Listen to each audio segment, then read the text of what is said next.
बिहार के नेशनल और state highway पर अब घायलों को तुरंत अस्पताल पहुंचाने के लिए जो है वो अब रफ्तार जो है वो दुगुनी होने वाली है। वहीं दूसरी तरफ सरकारी अस्पतालों में अब लापरवाही बरतने वाले डॉक्टरों और कर्मचारियों की खैर नहीं है, क्योंकि खुद बिहार के स्वास्थ्य मंत्री निशांत कुमार जो है वो अब तीसरी आंख से यानी सीसीटीवी के जरिए उन पर सीधे जो है वो नजर रखने जा रहे हैं। जी हाँ, बिहार के स्वास्थ्य मंत्री, आप जो है टीवी स्क्रीन पे स्वास्थ्य मंत्री का जो है वो फोटो भी देख सकते हैं। तो बिहार के स्वास्थ्य मंत्री ने सूबे की जो है स्वास्थ्य व्यवस्था को पूरी तरह जो है वो बदलने के लिए बड़े और क्रांतिकारी ऐलान कर दिए हैं। बिहार के सड़क हादसे के दौरान सड़क पर इलाज ना मिल पाना एक बहुत बड़ी समस्या रही है। इसी को ध्यान में रखते हुए स्वास्थ्य मंत्री जो है निशांत कुमार ने जो है एक बड़ा ऐलान कर दिया है कि राज्य सरकार जल्द ही नेशनल और स्टेट हाईवे पर 100 से ज़्यादा जो है एम्बुलेंस जो है वो तैयार करने जा रही है। इसका सबसे बड़ा फायदा यह होगा कि मतलब जो हाईवे पर जो है वो दुर्घटनाएं होती है या जैसे ही कोई हादसा होता है, बिना वक्त गवाए राहत और उपचार की सुविधा मौके पर जो है वो पहुंचेगी। इतना ही नहीं, सड़क हादसे में गंभीर रूप से घायल लोगों की जान बचाने के लिए राज्य में ट्रामा केयर जो व्यवस्था है उसको भी जो है अपग्रेड किया जा रहा है। सरकार की योजना के मुताबिक राज्य में 11 लेवल का जो होता है वो 3 ट्रामा सेंटर और 5 लेवल के जो है 3 अस्पतालों को जो है वो तेजी से जो है वो विकसित किया जा रहा है, ताकि जो है वो गंभीर मरीजों को बड़े शहरों में रेफर करने की नौबत जो है वो ना आए और आसपास के जो है अस्पताल में ही उनका जो है वर्ल्ड क्लास जो है इमरजेंसी ट्रीटमेंट जो है वो मिल सके। अक्सर सरकारी अस्पतालों में डॉक्टरों के जो है वो गायब रहने का, समय पर ना पहुंचने की हरदम जो है वो शिकायतें आती रहती है। इस पर जो है नकेल कसने के लिए स्वास्थ्य मंत्री ने एक बड़ा मास्टर स्ट्रोक जो है वो खेला है। अब राज्य के सभी सरकारी स्वास्थ्य संस्थाओं में चरणबद्ध तरीके से यानी फेज वाइज जो सीसीटीवी है, कैमरे जो होते हैं उसको लगाए जाएंगे। बिहार के स्वास्थ्य मंत्री निशांत कुमार ने जो है एक बड़ा ऐलान कर दिया है। सबसे खास बात यह है कि इन कैमरों का कनेक्शन सीधे पटना के मुख्य कंट्रोल रूम से जो है वो देखा जाएगा, वहीं से कंट्रोल जो है वो होगा।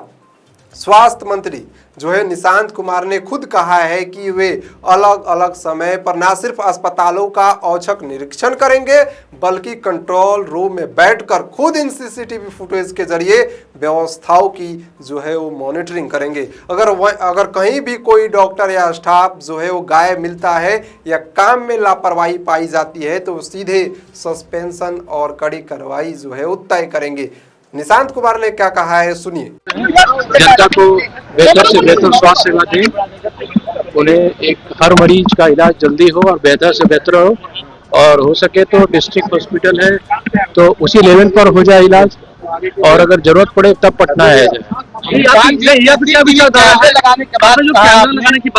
जी हाँ, हमारी जितने सरकारी संस्थान है स्वास्थ्य, उन पे हम सीसीटीवी कैमरा लगाएंगे और सॉफ्टवेयर डेवलप करेंगे जिससे मैं अपने विभाग से ही उनको मॉनिटरिंग कर सकूं।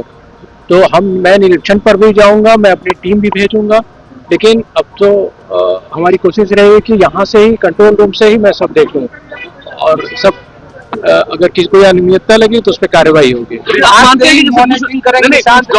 समय पर आते हैं फिर चले जाते हैं। जी हाँ, वो समस्या तो है। जब से ये स्वास्थ्य मंत्री का पदभार संभाला हूँ, कई समस्या सुनने को मिली है, जिसमें सबसे बड़ी समस्या है अनअवेलेबिलिटी, चाहे वो नर्स हो, डॉक्टर हो, पैरामेडिकल्स हो। तो हमारी कोशिश रहेगी कि डॉक्टर टाइम से ड्यूटी करें और मरीजों का इलाज ठीक से। अच्छा, अब अभी को लेकर निशांत जी जो दवाएं स्वास्थ्य विभाग उपलब्ध करवाते हैं वो दवाएं नहीं मिल पाता है। जी, हमने टोटल 504 दवा देने का प्रोग्राम बनाया जिसमें 350 दे रहे हैं, बाकी पे अपना काम चल रहा है अभी। तो दवा भी एक समस्या है, तो हमारी कोशिश रहेगी कि जो हम दवा दें उसका कंपोजिशन ठीक रहे। उसके लिए हमने आदेश दिया अपने अधिकारियों को कि निरंतर रैंडम कहीं से भी आप दवा उठाएं, किसी भी दुकान से या फिर हमारे अस्पताल से, और जो हम दवा दे रहे हैं उसकी टेस्टिंग हो। और अक्सर हमने अपने अधिकारी को ये भी कहा है अगर कोई दवा कम हो जाती है किसी, आप टाइम टू टाइम जाइएगा निरीक्षण करने। जी हाँ, तो अगर दवा कम होती है तो वो मुझे बताएं। अगर आपके तरफ से कुछ बात है कि नहीं कि हाँ दवा नहीं है तो समझ में आती है, और अगर नहीं है तो आप हमको स्वास्थ्य विभाग को बताएं कि हाँ दवा नहीं है। उसी तरह से अगर कोई MRI CT स्कैन है, इस तरह के इंस्ट्रूमेंट है, तो वो अगर खराब है तो हमको तुरंत बताएं। ये नहीं शिकायत सुनने में आती है कि जब से MRI CT अल्ट्रासाउंड लगा 1 साल से पड़ा है, उसका चलाने वाला है ही नहीं। तो उसको ठीक करेंगे हम कि जो ये सब चीज़ें हैं, टेक्नीशियन है ब्लड के लिए या फिर कोई भी टेक्नीशियन चाहिए अल्ट्रासाउंड MRI CT, तो वो लोग रहें और दवा जो हम दे रहे हैं वो सबको मिले, इसलिए हम प्रयास कर रहे हैं। निशान जी टोल फ्री नंबर जारी कीजिएगा, हम लोगों के लिए टोल फ्री नंबर जारी कीजिएगा ताकि जो समस्या एम्बुलेंस स्टेट हाईवे और नेशनल हाईवे पे लगाने वाले हैं, ताकि कोई भी एक्सीडेंट होते हैं तो हम तुरंत तक उन तक पहुंचे और जो गोल्डन आवर है हम उनको बचा सकते हैं। नहीं, आप ऐसे ही जाते रहिएगा अस्पतालों में। ट्रॉमा सेंटर की भी बात हो रही है, कई 11 लेवल 3 का ट्रॉमा सेंटर बनाने जा रहे हैं, हम लोग डेवलप कर रहे हैं, उससे बातचीत हो रही है, और 5 लेवल 2 ट्रॉमा सेंटर बनाने जा रहे हैं। तो हम लोग प्रयासरत हैं। टोल फ्री नंबर निशान जी टोल